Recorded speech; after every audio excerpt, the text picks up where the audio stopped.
दोनों हाथ जोड़िए। बैठ जाओ भैया। नमो अरिहंताणं बोलिए।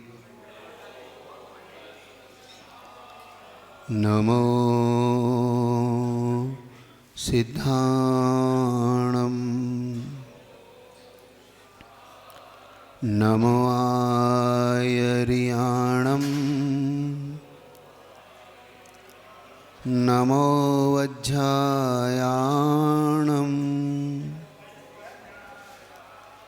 नमो लोये सौसाहुणम्।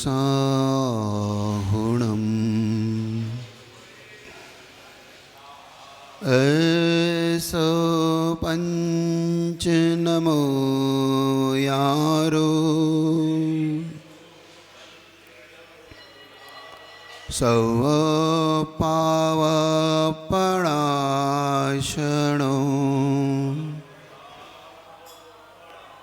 मंगलाणं च सवेशिं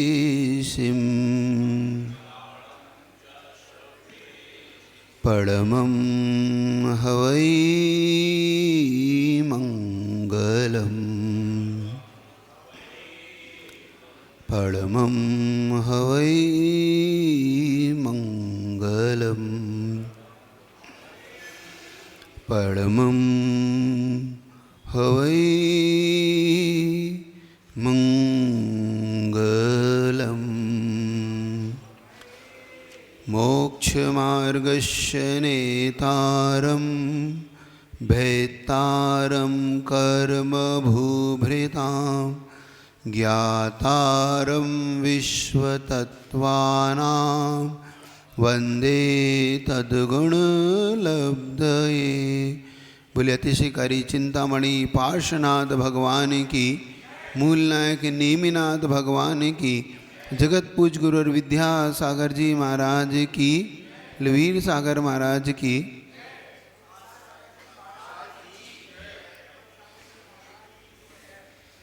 आज कोई विशेष दिन है ऐसा मुझे बताया गया।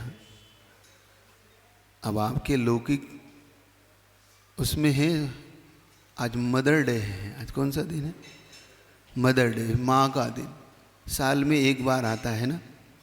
माँ तो जीवन भर रहती है, लेकिन दिन साल में एक बार आता है। कम से कम लोग इसको माँ के याद करने के रूप में मनाते हैं। मुझे नहीं पता वो क्यों मनाते। ये मदर डे तो ऐसा दिन है कि प्रतिदिन मनाओ तो ये कम है, एक दिन मनाने से क्या हो सकता है। जिस माँ का उपकार जीवन भर रहा हो, जिस माँ ने अपनी संतान को अपना सब कुछ दे के पाला हो, बड़ा किया हो, दुर्भाग्य है कि फिर भी एक ही दिन व्यक्ति मनाने के लिए सब कुछ करता है, बाकी दिनों में माँ को भूल जाता है। एक माँ वो होती है जो हमें जन्म देती है, और एक माँ वो होती है जो हमें जन्म मृत्यु से ऊपर उठाती है। आज हमें दोनों ही माँ की दशा को देखना है। जिस माँ ने हमें जन्म दिया, हमने उसकी क्या दशा कर रखी है, और जिस माँ ने हमें जन्म मृत्यु से ऊपर उठाने की कला सिखाई, उस माँ की भी हमने क्या दशा कर रखी।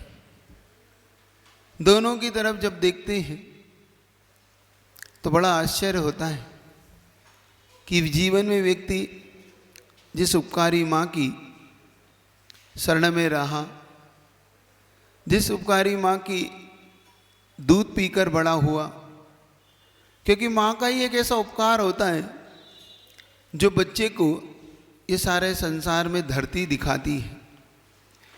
इस मनुष्य लोक में ही एक ऐसा देखने में आता है जिसमें माँ और बेटे का कोई संबंध होता है।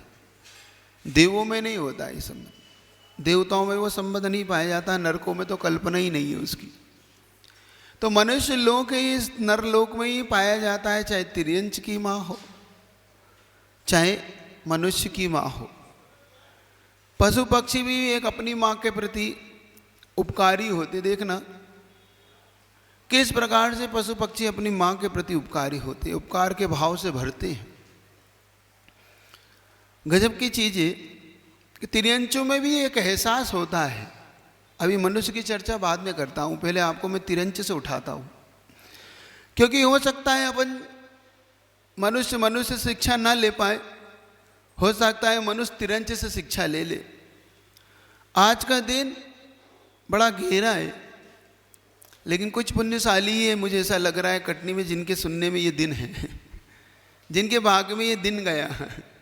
तुम अपने आप को पुण्यशाली मानना कि ऐसे दिन में तुम्हारा दिन मिला है कि जिस माँ की चर्चा गुरु माँ के मुख से सुनने को मिले, तो इससे बड़ी कोई दिन नहीं होता। गुरु भी एक माँ होता है, उससे बढ़का भी कोई माँ नहीं होती। एक जिनवाणी माँ होती है जो हमें जन्म मृत्यु से ऊपर उठाती है। एक माँ होती है जो हमें संसार में ला के संसार की पद्धति को सिखाती है। एक गुरु माँ होती है, ये भी याद रखना। वो गुरु माँ इस जन्म मृत्यु की और इस बीच की कड़ी में काम करती है। जिनवाणी हमें मार्ग देती है, माँ हमें उस रास्ते तक लाती है, लेकिन गुरु माँ वो हमें स्वरूप प्रदान करती है। उस स्वरूप को देने वाला कोई होता है तो गुरु होता है, जो हमें उस मार्ग को देता है, हमें उस रास्ते पे लाता है, वो गुरु माँ होती है। अब अपने पास एक नहीं, दो नहीं, तीन माँ हो गई है ना। चर्चा कर रहा था आपसे कि तिर्यंच पर्याय में भी किस प्रकार से माँ अपने बेटों के प्रति समर्पित होती है, लेकिन उसके अंदर का एहसास कितना गहरा होता है। तिर्यंचों में भी अपने पशु बच्चों के प्रति कितना गहरा ममत्व होता है, प्रेम होता है, क्योंकि मातृत्व की कोई सीमा नहीं होती और एक माँ ही दूसरी माँ की पीड़ा समझती, ये भी एक उतना ही सत्य है, चाहे वो तिर्यंच हो चाहे मनुष्य हो। देखना आप कितनी गहरी पीड़ा होती है। मैं एक पुस्तक, छोटी सी पुस्तक पढ़ रहा था, उसके अंदर एक सच्ची घटना मेरे को पढ़ने में मिली, तो मैं भी एक उस समय आश्चर्यचकित रह गया उस घटना को पढ़ के कि तिर्यंच के अंदर भी इतना मधुर हृदय हो सकता है, मुझे नहीं पता। ये घटना इंदौर की है। इंदौर में होलकर परिवार आप जानते होंगे, है ना, देवी अहिल्या के नाम से वो प्रसिद्ध है। देवी अहिल्या अपने न्याय के लिए बहुत प्रसिद्ध है। वहाँ पे इंदौर के अंदर देवी अहिल्या का न्याय गजब का माना जाता था। देखना कि कैसे जीवन में घटना घटती है। देवी अहिल्या का इकलौता एक पुत्र था और संयोग की बात थी, वो पुत्र एक दिन रथ पर बैठकर अपने घर की ओर आ रहा था, अपने महल की ओर जा रहा था। जब वो महल की ओर आ रहा था तो रथ इतना तेज दौड़ रहा था, इतना तेज दौड़ रहा था कि सामने एक बछड़ा खड़ा हुआ था, गाय का बछड़ा वो खड़ा हुआ था। और उस रथ वाले ने ना देखा, कुछ समझा, और कहते हैं कि जब जवानी होती है तो एक उन्माद होता है, तो उस बेटे ने भी कुछ नहीं समझा और रथ उस गाय के बछड़े से टकराता हुआ उसके ऊपर से निकल के चला गया और वहीं उस बछड़े की मृत्यु हो गई। उसकी माँ, जो गाय की बछड़े की जो माँ थी, वो बहुत दूर से उस बछड़े को देख रही थी, लेकिन वो जब तक दौड़ती बछड़े को बचाती, जब तक वो काम हो चुका था, बछड़ा मर चुका था। उस गाय की आंखों में, उस माँ के आंखों में, उस तिर्यंच माँ की आंखों में इतने आंसू थे, लेकिन उसने उस रथ को पहचान लिया। देखो तिर्यंच के अंदर कितनी सद्भावना और कितनी, उनके अंदर भी ज्ञान कितना गहरा होता है। उसने रथ को पहचान लिया कि ये रथ देवी अहिल्या का रथ है, मतलब उनके राज्य का रथ है और उसके बेटे का रथ है। तो वहाँ पे न्याय मांगने के लिए घंटा टंगा होता था देवी अहिल्या के, और उसमें एक रस्सी टंगी होती थी। तो जब भी कोई अन्याय या कोई न्याय मांगता था तो वहाँ पे जाके उस घंटे को खींचता और बजाता था। वो गाय उसके महल तक पहुँच गई, क्योंकि बाहर ही टंगा रहता था, तो महल के बाहर पहुँच उसने मुंह से रस्सी को पकड़ा और जोर जोर से घंटे को बजाने लगी। देवी अहिल्या को लगा कि कोई न्याय मांगने आया है। उसने घंटा सुना, अपने महल के अंदर बैठी हुई थी, बाहर आई छत पर, तो उसने देखा एक गाय घंटा बजा रही है। तो उसने कहा क्या बात है, आज गाय घंटा बजा रही है, अब इसकी मैं कैसे सुनूं, कैसे समझूं। तो अपने पास में खड़े हुए मंत्री से कहा कि इसकी पीड़ा क्या है, समझो ये क्यों घंटा खींच रही है, आज तक तो किसी गाय ने हमारा घंटा नहीं खींचा, क्या बात है। तो जब पता किया तो उस मंत्री ने बताया कि इसके इकलौते बछड़े को मार दिया गया है, ये न्याय मांगने आई है आपके पास, किसने मारा इसके बछड़े को। तो वो थोड़ा संकोच करने लगा क्योंकि अब देवी अहिल्या का पुत्र था। फिर भी उसने संकोच छोड़ के उसने पूछा देवी ने कि नहीं, न्याय तो न्याय होता, तुम ये बताओ किसने मारा इसके बछड़े। तो बताया कि आपके ही पुत्र का रथ इसके ऊपर से निकल गया और इसकी मृत्यु हो गई। पक्की बात है मंत्री महोदय? हाँ पक्की, मैंने सारी खोजबीन कर ली है, सारी पक्की बात। देवी अहिल्या का न्याय देखना, एक माँ के प्रति न्याय देखना। हम बच्चे न्याय नहीं कर पाते अपनी माँ के प्रति, हम बच्चे न्याय नहीं कर पाते अपने माँ के प्रति, माँ का न्याय माँ के प्रति कितना गहरा होता है।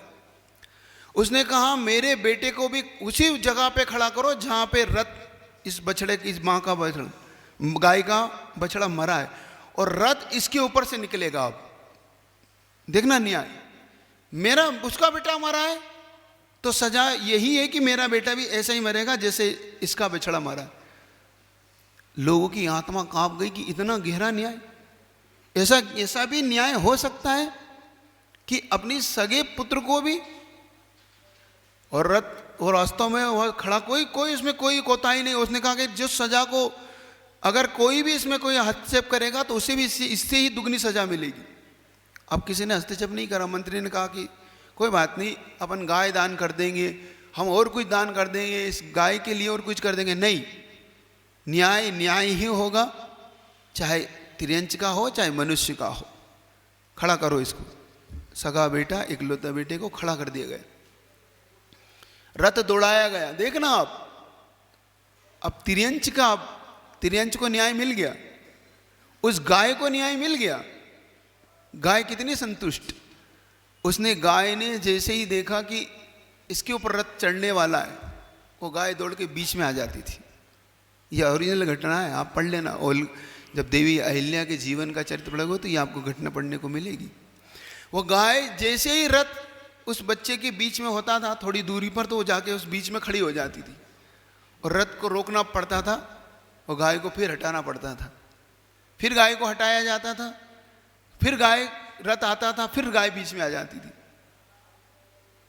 देवी अहिल्या ने जब भी 2-3 बार इस घटना को देखा और गाय के आंखों में फिर भी आंसू देखे, क्योंकि गाय क्या चाह रही थी कि मेरा बेटा चला गया तो चला गया, मैं तो तुम्हारा न्याय देखना चाहती थी कि तुम अपने बेटे के बेटे कैसे न्याय करती हो, मेरे प्रति तुम्हारा न्याय क्या है। सुन रहे हो? उसने उस बेटे को बचा लिया, उस गाय ने मरने नहीं दिया। आखिरकार देवी अहिल्या को उसकी मंत्रियों ने कहा कि अब इसको छोड़ दो, क्योंकि अब ये गाय मरने नहीं देगी अब इस बेटे को। देवी अहिल्या को अंतोगत्वा अपने बेटे को छोड़ना पड़ा, लेकिन न्याय में कमी नहीं रखी उसने। अब ये बात समझना कि एक माँ का तो न्याय होता है, क्या बेटों का भी अपने माँ के प्रति न्याय होता है? क्या हम अपनी माँ के प्रति न्याय कर पाते हैं? हम अपने माँ के प्रति समर्पित हो पाते हैं? क्योंकि आज मदर डे है ना आपका, आज कौन सा दिन है? माँ का दिन है। इसलिए आज ये घटना सुनाने का मन हो रहा था कि हम, माँ अपने बेटे के प्रति न्याय करती है, माँ अपने बेटे को जो पालती है, क्या बेटे अपनी माँ के प्रति इतना भर पाते हैं, माँ का उपकार मान पाते हैं? आपके पास भी अपनी अपनी माँ होगी ऐसा मानता हूँ, क्योंकि किसी कवि ने कहा कि संसार में सबसे ज़्यादा कोई पुण्यवान होता है जिसकी माँ जिंदा होती है। सबसे बड़ा पुण्यवान वो होता है जिसकी माँ जिंदा होती है। जिसका पिता जिंदा होता है वो सबसे ज़्यादा, माता पिता की गोद में जो खेलते हैं वो सबसे ज़्यादा पुण्यवान लोग होते हैं। तो अगर आपकी भी अपने पास अपनी माँ हो तो समझना कि आप धरती के सबसे पुण्यवान जीव में से आप भी हैं, और माँ के प्रति कर्तव्य को निभाने का पुरुषार्थ आप भी करना। इसलिए पूछ रहा था क्योंकि माँ का देखना, माँ का हृदय देखना, माँ कितनी मधुर हृदय की होती है। अपन अभी छेड़ाना पढ़ रहे थे तो माँ के जन्म की घटना अपन पढ़ रहे थे कि कैसे बालक जन्म लेता है, माँ 9 महीने कैसे उस बालक को अपने गर्भ में पालती है, पाल के जन्म देती है। माँ का उपकार कितना बड़ा है कि उसने आपका गर्भपात नहीं कराया, चाहे पुत्र हो चाहे पुत्री हो। क्या कह रहा हूँ, माँ का ये उपकार है कि माँ ने आपका गर्भपात नहीं कराया, चाहे वो कितने कष्ट को सहा उसने, लेकिन आपको जन्म दिया उसने। कितना 9 महीने जिस माँ ने पाला अपने गर्भ में, और कहते माँ अपने उस भोजन से पालती है आपको, मतलब अपना भी हिस्सा आपके लिए देती है उस गर्भ में भी, क्योंकि बच्चा कैसे पलेगा, माँ के भोजन से ही तो पलता है। माँ के भोजन से पलने वाला बच्चा माँ को भोजन नहीं दे पाता। गजब की घटना तो ये है। क्या, एक तिर्यंचे जो अपने बेटे के लिए जान देती है, सुन रहे हो कि नहीं, घटना सुनिए। क्या वो घटना तो सबको पता है, बचपन अपने खूब सुनी है कि एक माँ ने, जब शेर ने उसको पकड़ लिया, सुनते ना बचपन में, शेर ने उस गाय को पकड़ लिया तो कहती है बस मेरे बेटे को दूध पिला आन दो। और जब वो दूध पिलाने के लिए लौटती है तो बछड़ा उसके पीछे पीछे हो लेता। कभी बच्चों ने अपनी घटना सुनते थे। तो शेर सिंह जैसे क्रूर प्राणी को भी दोनों को छोड़ना पड़ता है कि अगर ऐसा है तुम में इतना वात्सल्य भाव है, क्योंकि वात्सल्य के लिए आचार्यों ने किसका नाम दिया, गाय का। देखो तिर्यंचों की वात्सल्य, उनमें भी कितना प्रेम होता है। देखो मनुष्यों का नाम नहीं मिला, घटना कितनी गजब की है।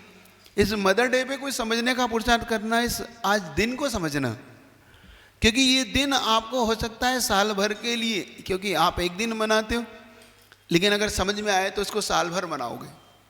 एक दिन भी अगर माँ की कीमत समझ में आ जाए, माँ की वैल्यू समझ में आ जाएगी, तो आप उसे साल भर माँ के दिन के रूप में मनाने लग जाओगे।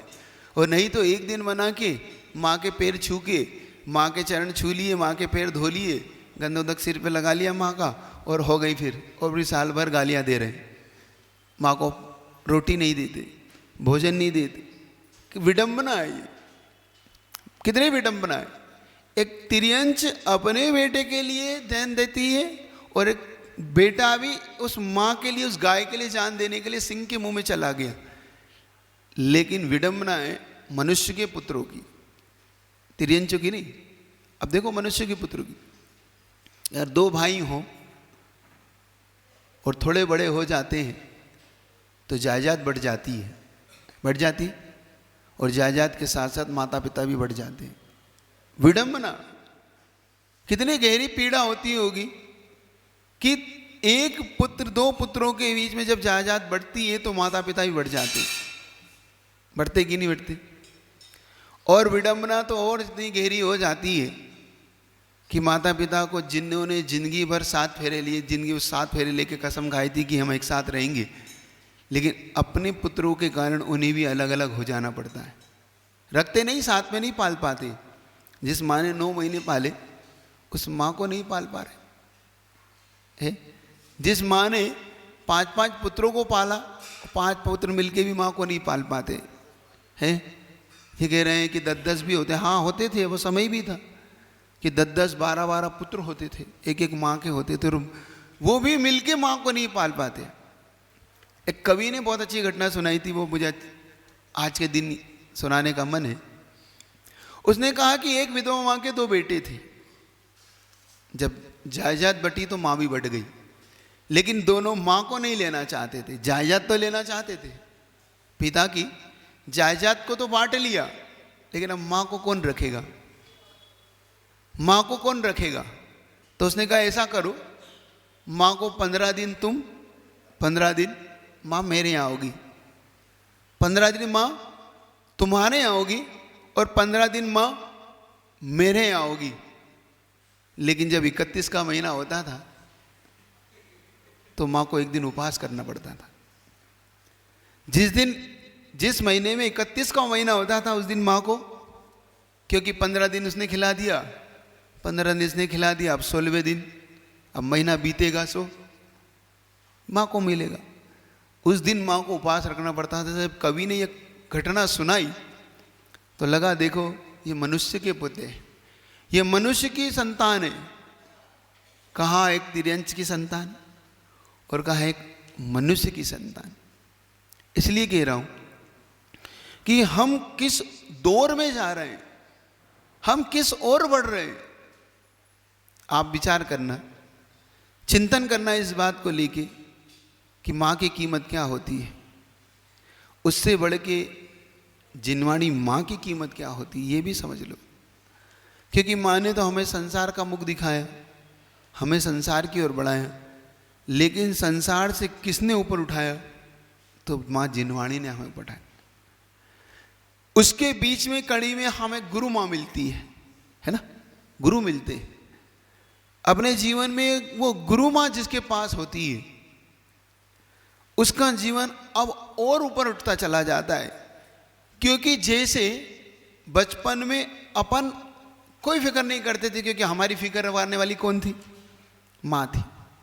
देखना, बिल्कुल निष्फिक्र होता है बच्चा। बच्चा इतना निष्फिक्र होता है जब माँ की गोद में होता है, तो इतना निष्फिक्र होता है कि उसे संसार की कुछ भी हो रहा है उसे कोई लेना देना नहीं होता है। उसे लगता है कि मैं माँ के आंचल में सबसे ज़्यादा सुरक्षित हूँ। मेरी माँ का आंचल सबसे ज़्यादा वज्र का कपाट है उसके लिए। तो ये है भी, अगर माँ के आंचल में है तो फिर बिल्कुल सुरक्षित है। किसी व्यक्ति ने एक चीज़ कही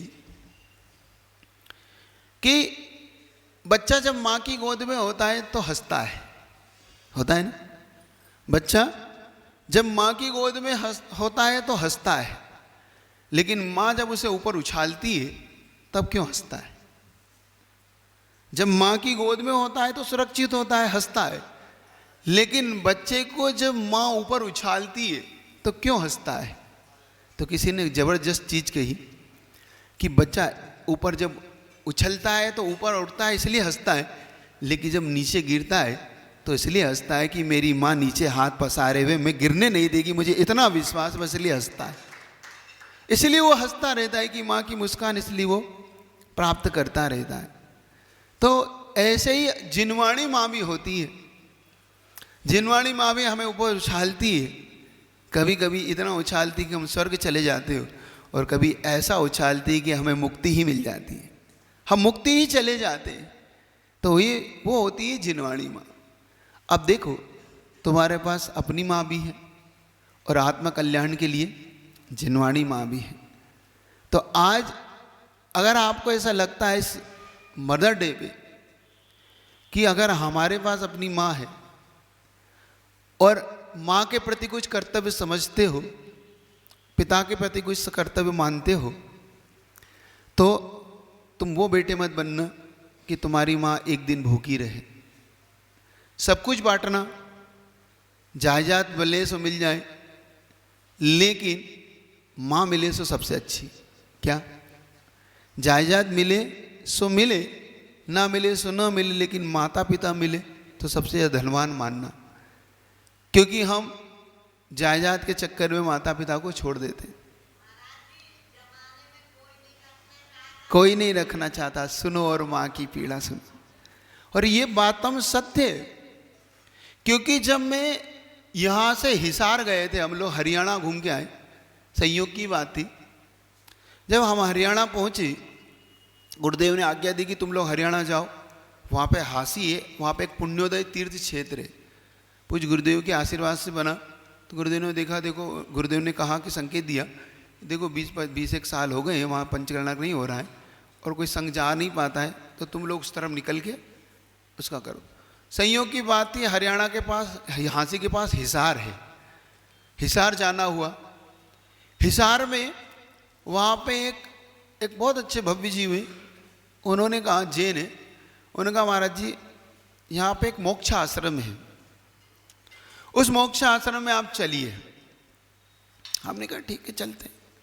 जब मोक्ष आश्रम पहुँचे तो हम लोग तीनों महाराज की अंदर की पीड़ा इतनी हुई, हम लोग की नीचे की धरती नहीं रही, हम देख के दंग रह गए कि कम से कम 70-80 बुजुर्ग, जिसमें 20-30 महिलाएं, 30-40 पुरुष, वो महिला पुरुष इस हालत में वहाँ पर है, छोड़ दिए गए। जैसे कभी आप गौशाला में गाय बछड़ों को नहीं छोड़ देते, जैसे गाय दूध देना बंद कर दी तो कोई गौशाला छोड़ देता है, कोई कत्ल खाने छोड़ देता है, ऐसे उन निकृष्ट पुत्रों ने, निकृष्ट संतानों ने, जो कहना चाहिए रावण के ही वंशज होंगे वो, इससे भी निकृष्ट रावण तो फिर भी अच्छा था कि अपने माता पिता को तो रखता था, वो उससे भी गए बीते में कहूँ उनकी कोई संज्ञा ही नहीं हो सकती। उन्होंने अपने माता पिताओं को मरने के लिए उस आश्रम में छोड़ रखा, जबकि उन आश्रम में, उस आश्रम की इतनी अच्छी बात कहता हूँ मैं कि वहाँ पे 2, 3, 4 ऐसे सेवा भावी लोग हैं। उनको जब मैंने देखा तो मेरा दिल फिर भी थोड़ा सा हमें शांति मिली कि उन्होंने अपने माता पिता से ज़्यादा उनकी सेवा करने में अपना विश्वास रखते, अपनी सेवा, उनकी सेवा करते। उनके लिए तो मैं कितना आशीर्वाद दूँ, कितनी अनुमोदना करूँगी। और जब हम लोगों ने उनसे जानकारी ली कि ये सब कैसे हैं, क्या है, तो आप लोग उसकी जानकारी को सुनोगे तो आपको लगेगा कि क्या है, हम छठे काल में कि पंचम काल में, हम लोग कहाँ हैं। उन्होंने बताया कि परिचय दिए कुछ लोगों के कि महाराज जी ये वहाँ से आए, या महाराज जी वहाँ से आई, ये महिला वहाँ से आई, ये पुरुष वहाँ से आए। तो आपको मैं 1-2 पुरुषों के और 1-2 महिलाओं के मैं आपको किस्से बताता हूँ। उन्होंने कहा महाराज जी ये वो महिला है, ये वो माँ है जिसको यहाँ पर सारी जायदाद इनके बच्चों ने अपने नाम करा के और इसको रास्ते में छोड़ दिया। कहाँ छोड़ दिया? सड़क पे। संयोग से इसको कहीं से हमारा पता मिला और ये यहाँ पे आई और हमसे ये कहा कि भैया मैं बहुत वक्त की मारी हूँ, समय की मेरे साथ बुरा है।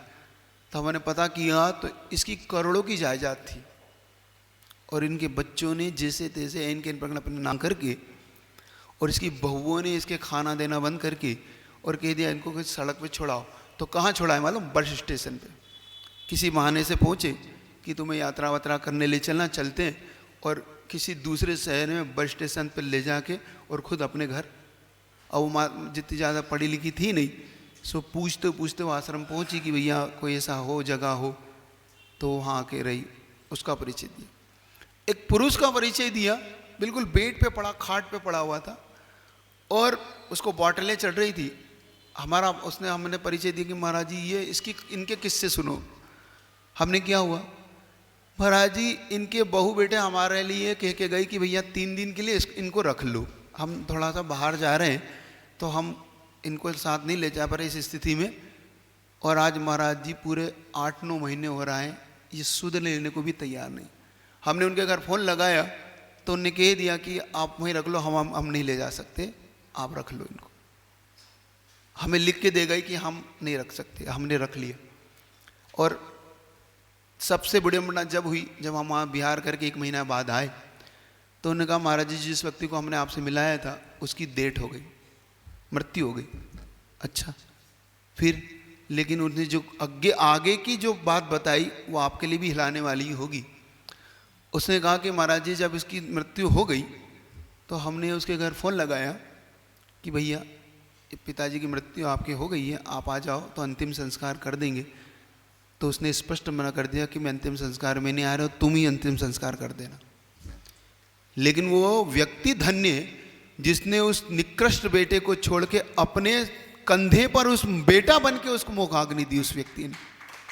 और वो कहता महाराज जी ऐसे हम हर लोग को मुखाग्नि देते हैं क्योंकि आते नहीं है बच्चे, एक बार छोड़ जाते हैं तो ना इनकी दवाई पूछते हैं, ना इनका भोजन पूछते हैं, कुछ नहीं पूछते उनके बारे में और ऐसे मरने के लिए छोड़ते हैं। लेकिन हमारा दिल नहीं मानता महाराज जी, हम इतनी सेवा करते हैं इनकी, इतनी सेवा करते हैं कि हमें लगता है कि कोई बात नहीं, उन बेटों के पुण्य में नहीं हमारे पुण्य में ही सही।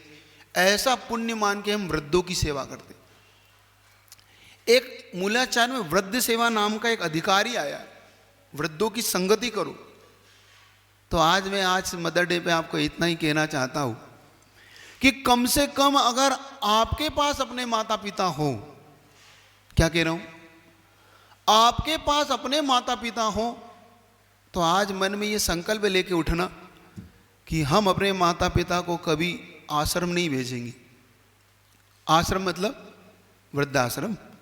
अगर वो अपने मन से नेमावर आश्रम जाएं सो अच्छा, अपने कल्याण के लिए जाएं। आचार्य श्री के पास जाएं तो बहुत अच्छा है। गुरुदेव ने आजकल जैसे साधक आश्रम, साधी का आश्रम बनाए ना, उसमें जाए तो कोई दिक्कत नहीं। लेकिन आप ऐसा निकृष्ट काम मत करना कि किसी वृद्धाश्रम में, किसी ऐसे मोक्षाश्रम में भेजना पड़े। ये मन में संकल्प करना।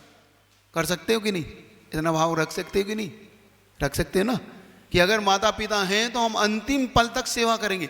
वो अपने आत्म कल्याण के लिए कोई कदम उठाए तो बात अलग है, कि वो स्वयं आरिका बने, मुनि बने, एलक क्षुल्लक बने, या त्यागी व्रती बन के 10 प्रतिमा लेके अपना कल्याण करे तो कोई बात नहीं। लेकिन अपने हाथ से नहीं, अपने ऐसे नहीं, धोखे से नहीं भेजना। क्योंकि ये किसका रूप है? ये माता पिता किसका रूप है? आप जानते नहीं किसका रूप। बता दूं, छोटी सी घटना के अपनी बात पूरी करता हूँ। आज मदर डे पे कभी घटना समझ में आए तो समझना ये माँ किसका रूप है, क्योंकि माँ को तुमने आज मदर डे के रूप में माना। एक बहुत छोटी सी घटना, बड़ी अच्छी घटना है, आपको सुन के आनंद आएगा। एक लड़का अपने गांव से शहर आया, उसकी जॉब लगी थी, नई नई जॉब थी, और उस समय संध्या काल का समय था। वो एक जूते की दुकान पे, एक जूते की दुकान बेचने वाला, बरसात का मौसम था, अपनी दुकान को बंद कर रहा था। इतने में वो लड़का उस दुकान पे पहुंचा।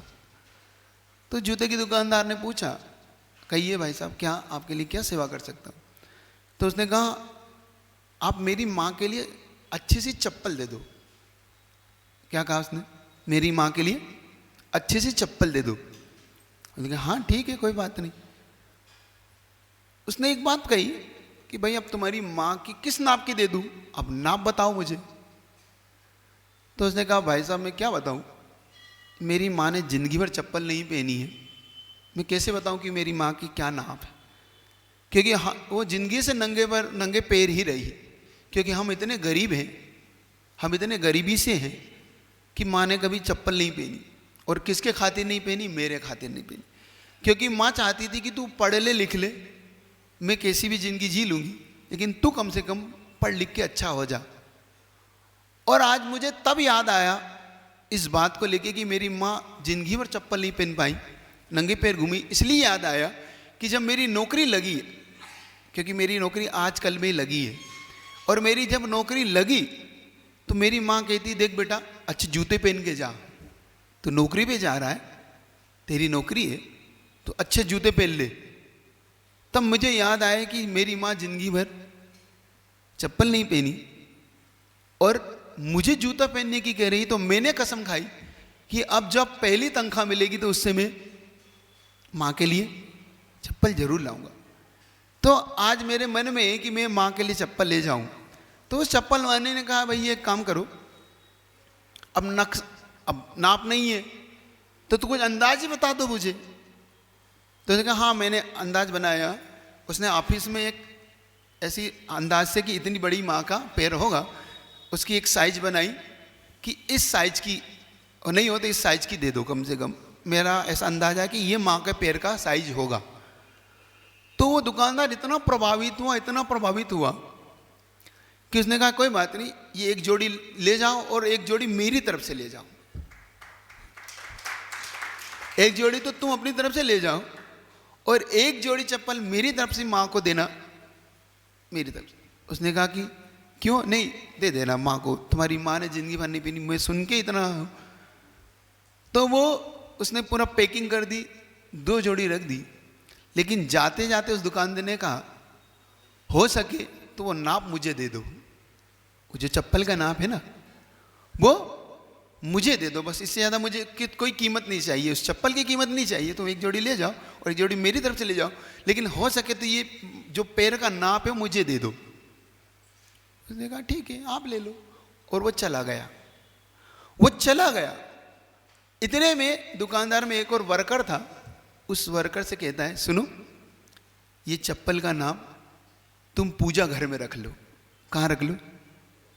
पूजा घर में रख लो। तो उस वर्कर ने कहा, आप क्या कर रहे हैं इस पूजा घर में, इसका क्या करेंगे? क्योंकि तुम्हें ये पता नहीं ये किसके पैर हैं। ये लक्ष्मी माँ के पैर हैं, जो उस बेटे की माँ के पैर हैं। ये किसके पैर हैं? ये लक्ष्मी के पैर हैं। क्योंकि जिसकी माँ इतना कष्ट सहके अपने बेटे को इतना उन्नत बनाती है, वो छोटी मोटी माँ नहीं हो सकती, वो माँ लक्ष्मी ही हो सकती है। इसलिए इस पैर की पूजा करेंगे अपन, इसकी हम पूजा करेंगे, इसलिए इसको आप पूजा घर में रख लो। और उसने पूजा घर में रख ली। घटना बहुत छोटी है, लेकिन उसके लिए तो वो लक्ष्मी है। लेकिन तुम समझना कि तुम्हारी माँ ने भी अगर तुम्हें पाला है तो वो भी लक्ष्मी से कम नहीं है, उसकी भी ऐसी पूजा करना। समझ रहे हो? अगर थोड़ी सी समझ में आ गई हो बात, तो आज मदर डे पे इतना मन में संकल्प करके जाना, चाहे बहुएं हो, चाहे सासुएं हो, चाहे कोई भी हो, चाहे पुत्र हो, चाहे बेटा हो, कोई भी हो, तुम अपनी माँ के साथ कोई दुर्व्यवहार नहीं करना। क्योंकि तुम्हारी माँ ने तुम्हारे साथ कभी दुर्व्यवहार नहीं किया। उसने गीले में सोई, तुम्हें सूखे में सुलाया। उसने वो दुख भोगा जो तुमने नहीं भोगा, क्योंकि प्रसव की पीड़ा कोई भोगती तो माँ भोगती। तुम्हें 9 महीने रखा, उसने जो पीड़ा पाई है, वो चाहती तो एक गोली खा के तुम्हें 1 महीने के अंदर बाहर कर देती। क्योंकि अब आजकल सस्ता साधन है ना डॉक्टर साहब, एक गोली खाओ और बाहर। तुम्हारा गर्भपात कराती, समझ लो, तो तुम्हें वो कष्ट होता, क्योंकि जब छुरी अंदर जाती है ना, जब 4-5 महीने का होता है, और जब बच्चे के छोटे छोटे पीस करके निकाले जाते हैं, उस तो याद करो, उस तुम्हारी माँ ने वो कष्ट नहीं दिया तुम्हें।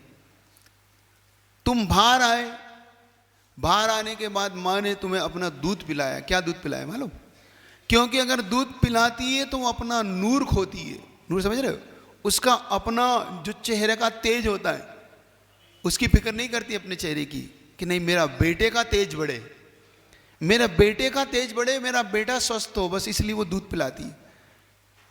फिर तुम बड़े हुए, धीरे धीरे तुम्हारी फिक्र पालती है, तुम बड़े होते हो, तुम्हें स्कूल भेजती है, तुम आते हो, जब तक वो भूखी रहती है कि बेटा स्कूल से आ जाएगा तो पहले इसको खिलाऊंगी, इसके लिए टिफिन रखूंगी। वो नहीं, देखो 12 बजे तक वो भूखी रहती है, लेकिन सबको, परिवार को भोजन करा के भोजन करती है। और क्या करती है भोजन? बुंदेलखंड में एक महाराज जी थे हमारे साथ, तो वो कहते थे माँ क्या खाती है? माँ खाती है समेटा पाक। समेटा पाक जानते? माँ क्या खाती है? समेटा पाक। समेटा पाक जानते हो? तुम सब जो खा पी के छोड़ जाते हो, तो उसमें से इतनी सी सब्जी ये बचती है, इतनी सब्जी दूसरी बचती है, उन सब्जियों को मिलाती है, इतनी सी दाल बचती है, उस दाल में मिला के वो, क्योंकि नया बनाने में उसे उत्साह नहीं होता, उसे उत्साह होता है तुम्हें खिलाने में, कि बेटा खा ले, पति खा ले, पिता खा ले, सासू माँ खा ले, सासुर खा ले। उनको खिला के जो बचता है उसे एक उसमें मिला लेती है। ऐसे ही करते हो ना? और उसमें से जो बचा और उसमें ज़्यादा हुआ, रोटी अगर सूख गई है तो उसमें डाल दी, कि अब उसमें गीली कर ली कि भाई ठीक है अब, और अपना खा पी के चेहरे पे वही प्रसन्नता लेके अपने फ्री हो गए। तो माँ तो ये खाती है और तुम्हें अच्छे से अच्छा खिलाती है। तो हो सके तो अच्छा बच्चा बनना, अच्छा बेटा बनना। आज मदर डे पे, ये मदर डे की घटना आप याद रखना। माँ किसका रूप होती है? किसका होती है? बोलो ना, मुँह से तो बोलो। हाँ, लक्ष्मी का रूप होती है। अपने लिए माँ वही है। अब अपनी 3 माँ हैं। एक ओरिजिनल माँ जिसने जन्म दिया, एक गुरु माँ और एक जिनवाणी माँ। इन तीनों माँ के प्रति उपकार से भरना। ये तीनों ही माँ उपकारी होती हैं। आपका जीवन अच्छा बने, आप भी अपने माता पिता के